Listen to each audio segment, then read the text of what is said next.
Truman by David McCullough. Narrator. What really makes a great leader? Not the Hollywood version, born in a palace with destiny written in the stars. I'm talking about something much more interesting, something that might surprise you. Picture this moment, April 12th, 1945. A man suddenly finds himself in the most powerful office on earth, and he feels like, in his own words, the moon, the stars, and all the planets had fallen on me. This wasn't someone born into wealth or educated at elite universities. He was a farmer from Missouri, a guy who'd failed in business, someone who seemed spectacularly, wonderfully ordinary. Yet this ordinary man, Harry Truman, would face some of the most earth-shattering decisions of the entire 20th century. He'd end a world war with a weapon of unimaginable power, stand up to Soviet communism, and help rebuild a shattered Europe from the ground up. Today we're exploring a book that goes way beyond just telling you about a president. It's a story about the hidden power that lives inside character itself. We're talking about Truman, the Pulitzer Prize-winning masterpiece by the brilliant historian David McCullough. This book became a cultural phenomenon. It spent nearly a year dominating bestseller lists, and critics called it one of the greatest presidential biographies ever written. And the man behind it, David McCullough, is a master storyteller. He grew up in Pittsburgh and fell in love with history, not in some stuffy classroom, but by discovering old photographs in the Library of Congress. He writes history like it's a thriller, making you feel like you're right there in the room.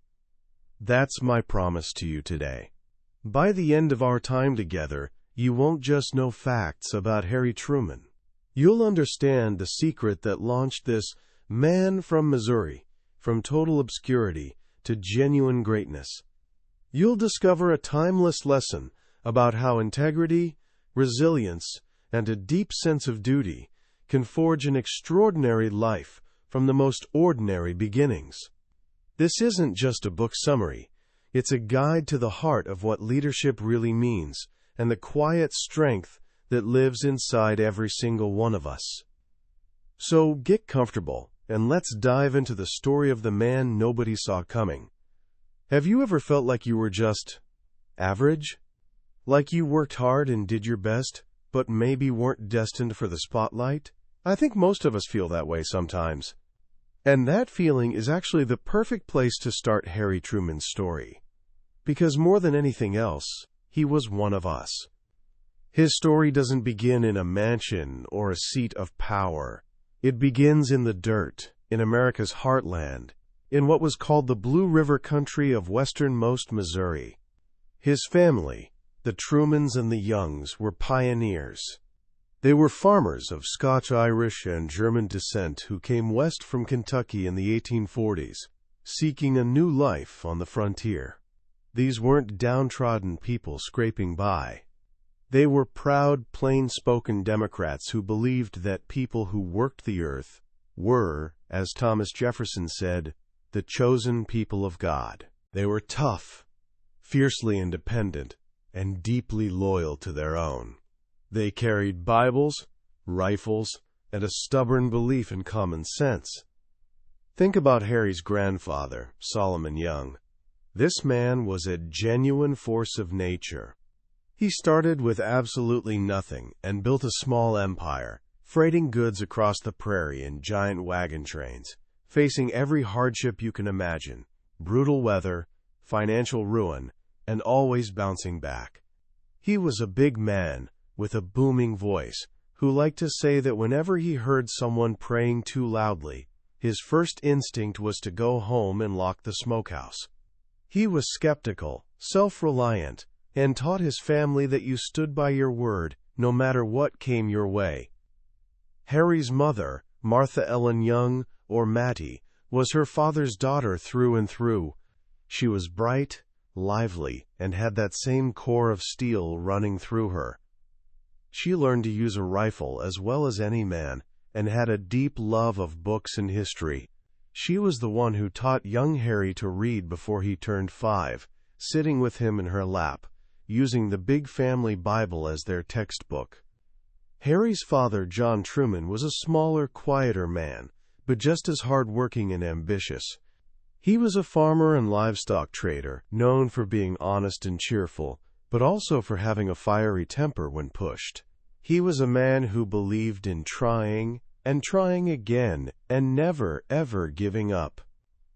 This was the world that shaped Harry Truman, born in a tiny six-room house in Lamar, Missouri, on May 8, 1884. He was a farm boy through and through. His earliest memories were of the sprawling young family farm, a place of seemingly endless fields, of riding his Shetland pony beside his father, of the comforting rhythms of planting and harvest. But there was something different about Harry from the very beginning. He wasn't like the other boys.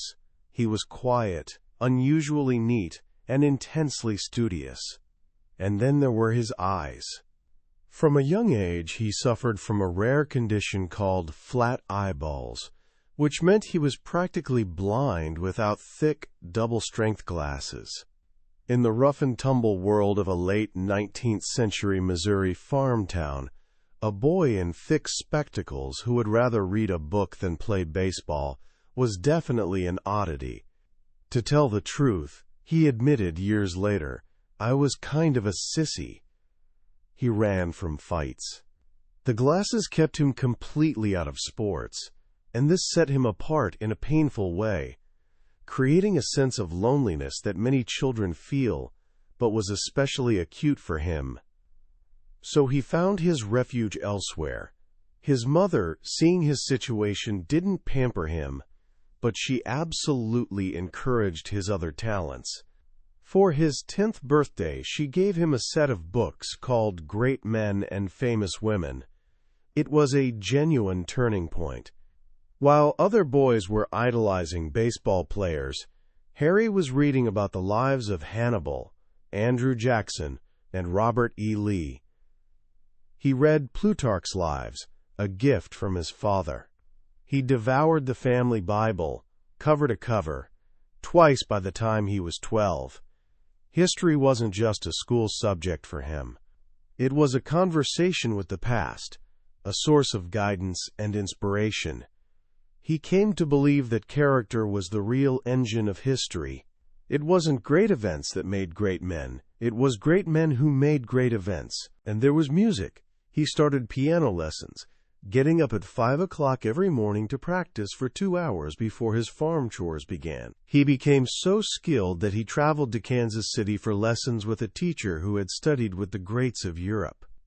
For a time, he even dreamed of becoming a concert pianist.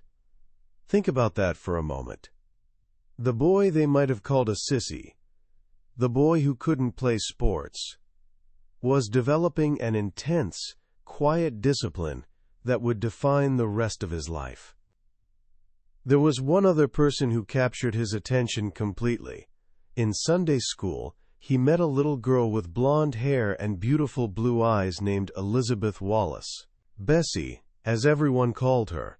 He was instantly smitten, but so painfully shy it took him 5 years just to say hello.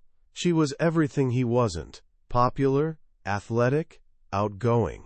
She could run faster and play baseball better than her brothers. She was his ideal, and for years, he worshipped her from a distance. When he graduated from high school in 1901, the future seemed wide open and full of possibility. He dreamed of going to West Point, of becoming a great general like the heroes in his books. But his poor eyesight made that impossible. And then, just a year after graduation, his world completely turned upside down. His father, John Truman, who had been speculating in the Kansas City grain market, lost everything. The family was wiped out financially. They had to sell their home and move to Kansas City, where John Truman, a man of immense pride, took a job as a night watchman. For Harry, any dream of college vanished overnight. At a time when his friends were heading off to university, he was taking whatever jobs he could find to help support his family. He worked as a timekeeper for a railroad construction crew, living in tent camps with rough laborers. It was a, quote, down-to-earth education, as he called it later. Then he landed a job as a clerk in a bank in Kansas City, working long hours in the basement vault for a meager salary. For the next decade, this was Harry Truman's life. Not a life of adventure or distinction, but of quiet, dutiful work. He was a good son, sending money home, taking care of his family. But his ambitions seemed to have completely stalled. He was a young man without much in the way of prospects. And then, in 1906, his father and grandmother asked him to come home and run the family farm. At 22 years old, the young man who had once dreamed of being a concert pianist or a general put on his work boots and went back to the land. For the next 10 years, he was simply a farmer. He rose before dawn, drove a gang plow behind a team of 4 horses, mended fences, and raised prize-winning hogs. It was hard, back-breaking work, but it was also a time of profound personal growth. He learned about the land, about the markets, about managing men. He read voraciously in whatever spare time he had, studying history, government, and agricultural science, and most importantly, he reconnected with Bess Wallace. He had started visiting her again, making the long trip from the farm to her family's grand house in Independence. He wrote her hundreds of letters, pouring out his heart, his dreams, his frustrations. He was still a man of very modest means, a simple farmer, while she was a popular young woman from one of the town's most prominent families.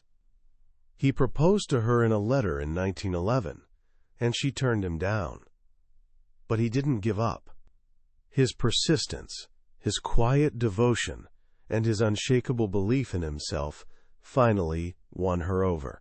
They became secretly engaged, with the understanding that they would marry when he could properly provide for her. But the world was changing rapidly. In 1917, as war raged across Europe, the United States was drawn into the conflict. And Harry Truman, now 33 years old, a farmer with thick glasses, well past the prime age for a soldier, decided it was his duty to go. He helped organize an artillery battery in the Missouri National Guard, and through a combination of sheer will and memorizing the eye chart, he somehow managed to pass the physical. His men, a rowdy bunch of Irish Catholics from Kansas City known as Dizzy D, were deeply skeptical of this quiet, bespectacled farmer who was now their captain. They thought he was a pushover. They were dead wrong. On their first night under German fire in the mountains of France, the battery panicked completely. Men started to run. Truman, who had been thrown from his horse and nearly crushed, got to his feet and unleashed a torrent of profanity so shocking, so completely out of character, that it stopped the men dead in their tracks. "I got up and called them everything I knew," he later said. That was the night they learned who their captain really was. He was terrified, he admitted freely, but he was too scared to run. From that moment on, the men of Battery D would have followed him anywhere. He had discovered something in himself he never knew he had.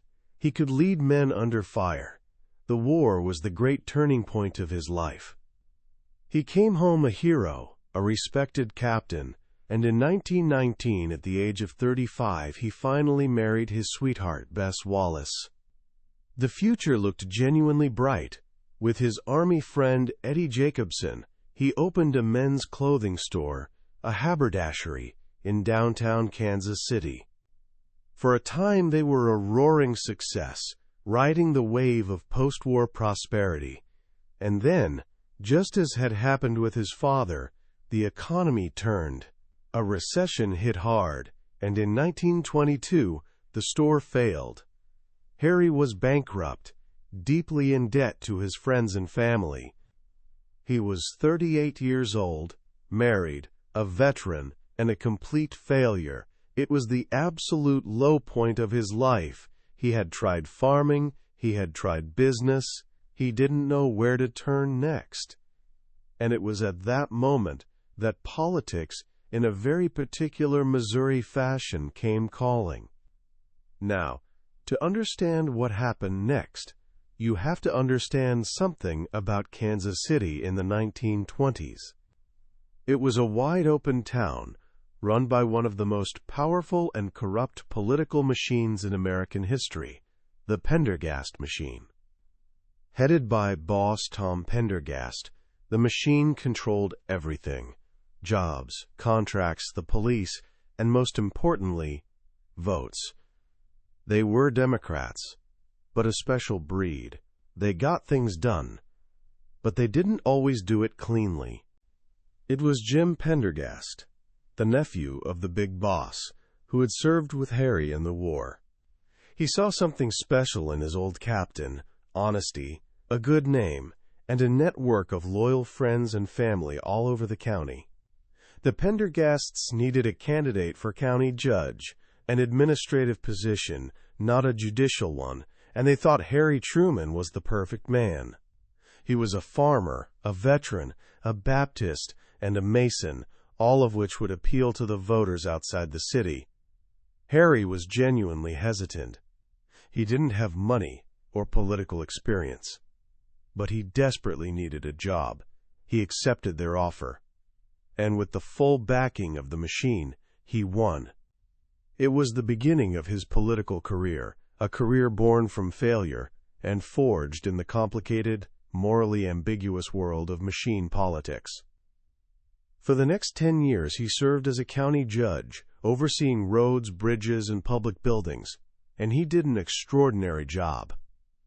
He was scrupulously honest in a system that was famously corrupt. He built some of the best roads in the state, on time and under budget. He insisted on honest contracts, even when it made the Pendergast cronies angry. Tom Pendergast, a hard-nosed realist, recognized Truman's integrity as a genuine political asset.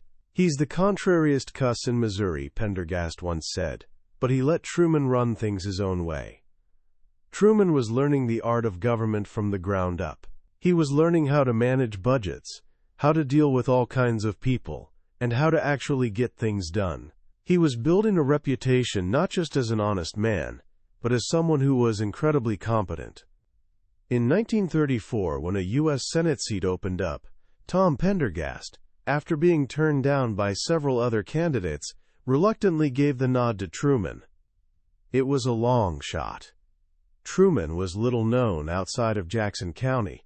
His opponents labeled him a bellhop for the Pendergast machine, but he campaigned tirelessly, crisscrossing the state in his old Dodge, talking to farmers and small-town folks in a language they completely understood. And with the full force of the Pendergast machine turning out the vote in Kansas City, he won. When he arrived in Washington, he was 50 years old. He was known as the Senator from Pendergast, and many people looked down on him. He felt like he was under a cloud, but he did what he had always done. He worked. He put his head down, studied the issues deeply, and earned the respect of his colleagues, not with flashy speeches, but with his deep knowledge and quiet diligence. His great moment in the Senate came with the war. As the country began to mobilize, Truman, remembering the waste and profiteering he had witnessed in World War I, grew deeply concerned. He got in his car and drove thousands of miles, visiting defense plants and military bases on his own dime. What he saw genuinely appalled him: mismanagement, waste, and corporate greed on a massive scale. He proposed a special Senate committee to investigate the National Defense Program. The White House was against it, fearing it would hamper the war effort. But Truman persisted, and the Truman Committee, as it came to be known, became one of the great success stories of the home front. It saved the country billions of dollars, rooted out corruption, and made war production far more efficient.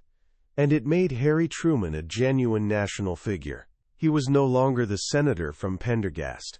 He was a respected, hard-nosed patriot who was saving the taxpayers money. He even made the cover of Time magazine. In 1944, as Franklin Roosevelt prepared to run for an unprecedented fourth term, the question of his vice president became a point of intense political maneuvering. The current vice president, Henry Wallace, was seen as too liberal, too eccentric, by the party bosses. They wanted him out. After a series of secret meetings and backroom deals, they settled on the man they thought would do the ticket the least harm, the senator from Missouri, Harry Truman. Truman didn't want the job at all. He was happy in the Senate. The vice president simply presides over the Senate and sits around hoping for a funeral. He told a friend, and he knew, as did everyone else, that Roosevelt's health was clearly failing. The man they were choosing for vice president would very likely become president. It was a thought that absolutely terrified him. At the Democratic convention in Chicago, Truman was genuinely torn. He had promised to nominate his friend Jimmy Burns. But the party bosses, with a reluctant nod from Roosevelt, were insisting he was the one. The pressure was absolutely immense. Finally, in a smoke-filled hotel room, the head of the Democratic Party, Bob Hannigan, got Roosevelt on the phone. "Bob," the president's voice boomed so loudly everyone in the room could hear, "have you got that fellow lined up yet?" Hannigan said Truman was being stubborn. "Well, you tell the senator," Roosevelt said, "that if he wants to break up the Democratic Party in the middle of the war, that's his responsibility." Truman was stunned. He felt like he had been hit by lightning. "Well, if that's the situation," he said, "I'll have to say yes, but why the hell didn't he tell me in the first place?" He was nominated. He campaigned hard for the Roosevelt-Truman ticket, and they won a decisive victory. For 82 days, Harry Truman served as Vice President of the United States. He saw the president only a handful of times. Roosevelt, a man who kept his own counsel, told him almost nothing about the great secrets of the war, or his plans for the peace to follow. Then, on the afternoon of April 12, 1945, Truman was presiding over the Senate when he received an urgent message to call the White House. He rushed over, entering through the main entrance on Pennsylvania Avenue. Eleanor Roosevelt met him in her upstairs study. She put her arm on his shoulder and said quietly, "Harry, the president is dead." He was speechless. The weight of the entire world had just fallen on him. "Is there anything I can do for you?" he finally managed to ask her. "Is there anything we can do for you?" she replied. "For you are the one in trouble now." In that single moment, the farmer's son, the failed haberdasher, the sissy who ran from fights, became the 33rd President of the United States, and the world held its breath. He stepped into the Oval Office inheriting an absolute whirlwind. The war in Europe was in its final bloody days, but the war in the Pacific raged on with terrifying ferocity. He knew next to nothing about the great, secret strategies and understandings that Roosevelt had held so close. His own Secretary of War, Henry Stimson, had to inform him of a secret project to build a weapon of unbelievable power, the atomic bomb.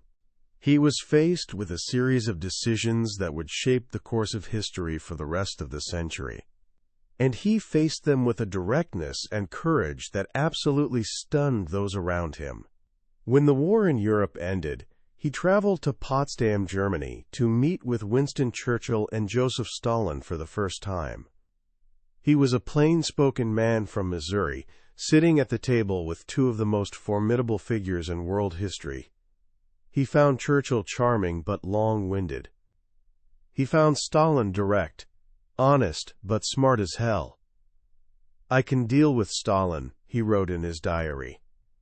It was at Potsdam that he received the secret message that the atomic bomb had been successfully tested in the New Mexico desert. The decision of whether to use it was now his alone. "It was," he later said, "the most terrible decision any man ever had to make." His military advisors told him that an invasion of Japan could cost 250,000 American lives, possibly more. He thought of all the boys who wouldn't be killed. He made the decision. On August 6, 1945, the first atomic bomb was dropped on Hiroshima.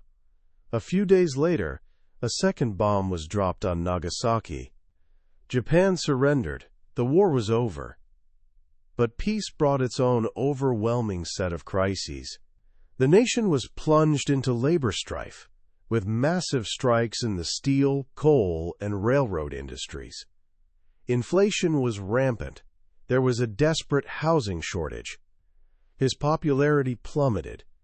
He was derided in the press as a little man, unequal to the job. But he fought back hard. When the railroad unions threatened to completely paralyze the nation, he went before Congress and threatened to draft the striking workers into the army. The strike ended within minutes. The greatest challenge, however, came from abroad. The alliance with the Soviet Union had completely shattered. Europe was in ruins, facing starvation and chaos. In a speech before Congress in March 1947, Truman laid out what would become known as the Truman Doctrine. He declared that it must be the policy of the United States to support free peoples who were resisting subjugation by armed minorities or outside pressures. It was a direct, unmistakable challenge to Soviet expansion. A few months later, his Secretary of State, the great General George C. Marshall, proposed a plan for the economic recovery of Europe, the Marshall Plan. It was a bold, remarkably generous act that would rebuild an entire continent and stand as one of the great achievements of the post-war era. When the Soviets blockaded Berlin in 1948, cutting off the city completely from the West, Truman refused to back down. Against the advice of some of his military leaders, he ordered a massive airlift that would supply the city for nearly a year, a stunning demonstration of American resolve and ingenuity that broke the blockade without firing a single shot. And then came 1948. Facing re-election, Truman seemed to have absolutely no chance. The polls, the press, the professional politicians all said he was finished. His own party was fractured, with the Southern Dixiecrat revolt on one side and Henry Wallace's Progressive Party on the other. The Republican candidate, Thomas Dewey, was so confident of victory that he ran a campaign of bland platitudes, avoiding any real issues. But Truman refused to believe it. He got on a train and took his case directly to the people. In a legendary, quote, whistle-stop campaign, he traveled over 21,000 miles, delivering hundreds of fiery off-the-cuff speeches from the rear platform of his train. He lambasted the do-nothing Republican 80th Congress, defended his policies with passion, and connected with ordinary Americans in a way that no one thought possible. The crowds grew larger and more enthusiastic with every single stop. "Give 'em hell, Harry," became the rallying cry of the campaign. On election night, he went to bed early, quietly confident of victory, while the experts were still predicting his defeat. The next morning, the world awoke to the greatest political upset in American history. Harry Truman, the man nobody wanted, the man they had all written off, was president in his own right. His second term was dominated by the Cold War. In 1949, the Soviets exploded their own atomic bomb, ending the American monopoly. China fell to the communists. And in June 1950, the world was plunged into a new crisis when communist North Korea invaded South Korea. Truman acted swiftly and decisively. He committed American troops to a police action under the banner of the United Nations. It was a brutal, bloody war, a meat grinder, as the soldiers called it. After a brilliant amphibious landing at Incheon, led by General Douglas MacArthur, it seemed victory was finally at hand. But when MacArthur pushed his forces all the way to the Chinese border, against explicit warnings from Washington, hundreds of thousands of Chinese troops poured into the conflict, turning the tide of the war and leading to a long, disastrous retreat. MacArthur wanted to widen the war dramatically, to attack China directly, possibly even with atomic weapons. Truman flatly refused. He was absolutely determined to fight a limited war, to prevent a Third World War. When MacArthur publicly challenged the president's authority, Truman faced perhaps the most difficult decision of his entire presidency. He fired the general, a national hero, an act that brought an absolute firestorm of criticism down on his head. "I could no longer tolerate his insubordination," Truman said simply. It was a profound affirmation of the principle of civilian control over the military, and a demonstration of the quiet steel at the core of the man. The war dragged on painfully, his popularity sank to new lows, and in 1952 he chose not to run again. He had served his country, he had done his very best, and now it was time to go home.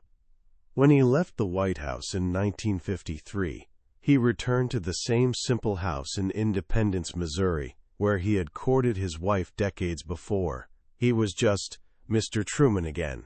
He had no pension except his small army one, no corporate boards to join. He wrote his memoirs, helped build his presidential library, and lived the quiet life of a private citizen. He was the man from Independence, the ordinary man who, through an extraordinary life, taught us that the strength of a leader doesn't come from pedigree or polish, but from character. It comes from the courage to make hard decisions, the integrity to stand by your word, and an unshakable faith in the wisdom of ordinary people. His was a life that proved that in America, the most profound power can rise from the most unexpected places. When you close a book like David McCullough's Truman, you don't just put down a story. You feel like you've spent real time with a person, an actual human being, and you're a little bit different for it. What stays with you isn't just the list of presidential decisions, the bomb, the Marshall Plan, Korea. It's the man himself. It's the quiet power of his character. Think about it for a moment.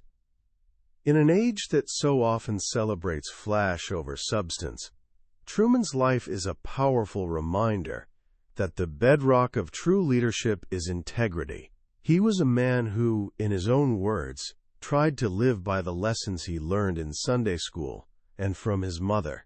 He believed in telling the truth, paying your debts, and standing by your friends, even when it was politically difficult or uncomfortable. His loyalty to the Pendergast machine, which brought him so much criticism, was, in his mind, simply a matter of honor. They had given him his start, and he would not turn his back on them. Was it complicated? Absolutely. But for Truman, loyalty wasn't a political calculation. It was a fundamental part of who he was. And that's a lesson that resonates so powerfully today.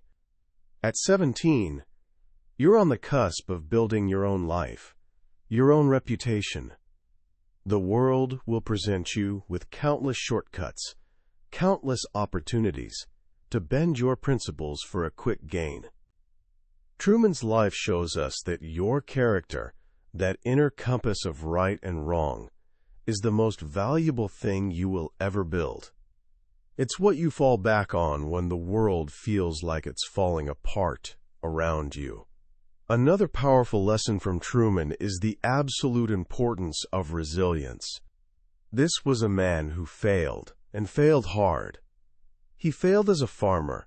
He failed as a haberdasher, going bankrupt and spending nearly 20 years paying off his debts. He was an accidental president, a man many thought was a mistake. But he never, ever gave up. If at first you don't succeed, try again, was one of his father's favorite sayings, and it became the driving rhythm of his life. His story teaches us that failure is not a final verdict. It's a comma in your story, not a period. It's an opportunity to learn, to grow stronger, and to find a different path forward. Your ability to get back up after being knocked down will define your success far more than any single victory ever will. So what can we actually take from this, right now, today? Here are a couple of simple, practical actions inspired by the life of Harry Truman. First, become a genuine student of history. Truman was one of the most well-read presidents in American history, and his deep knowledge of the past gave him a perspective that was absolutely essential to his decision-making.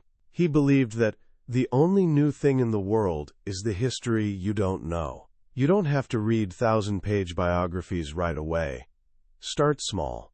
Pick a figure you admire, a period that fascinates you, and just read. Understanding where we've come from is the best tool for figuring out where we're going. Second, take responsibility seriously. Truman's most famous motto was, "The buck stops here." He had a sign with those words on his desk in the Oval Office. It meant that he accepted the ultimate responsibility for every decision, good or bad. In your own life, start practicing that principle today. When you make a mistake, own it completely. Don't blame others. Don't make excuses. It's such a simple act, but it's the absolute cornerstone of trust and respect. It's what separates leaders from followers. In the end, the story of Harry Truman is a profoundly American story. It's a testament to the idea that greatness isn't something you're born with, but something you build, day by day, through hard work, honest dealing, and an unshakable belief in yourself and the people around you. He was the common man who rose to an uncommon challenge, and, in doing so, became one of the most consequential leaders of our time. That was the story of Truman by David McCullough. We've touched on the major moments today, but I'll be completely honest with you. A summary can only ever be a sketch. The real color, the real depth, the real magic comes when you immerse yourself in the actual book. It's in the quiet moments, when one of McCullough's beautifully crafted sentences, or a small, personal detail from Truman's life, connects with you in a way you didn't expect. This podcast is a map, designed to show you the terrain and point you in the right direction. If anything we've talked about today has sparked your curiosity or stirred something in you, I genuinely urge you to get a copy. Reading it isn't just about learning history. It's an experience that can genuinely change the way you see leadership, character, and the potential that lies within your own life. You can find a link to the book in the description below.